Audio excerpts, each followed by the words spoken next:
Dalawang mahinang lindol naramdaman sa lungsod ng Dagupan, LGU. Pinaigting ang kahandaan.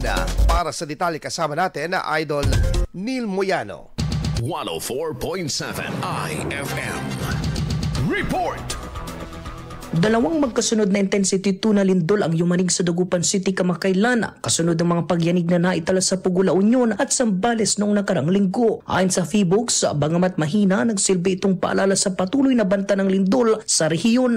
Bilang tugon, pinaigting ng pamalang lungsod ng Dagupan sa pangunguna ni Mayor Belen Fernandez ang mga hakbang para sa earthquake preparedness. Pinangunahan ng City Disaster Risk Reduction and Management Office o CDRRMO ang koordinasyon sa mga ahensyang gaya ng DepEd Dagupan, CSWD, CEO, PNP, BFP, POSO, City Health Office at Liga ng mga Barangay upang magsagawa ng drills, training at impormasyon sa mga paaralan at komunidad.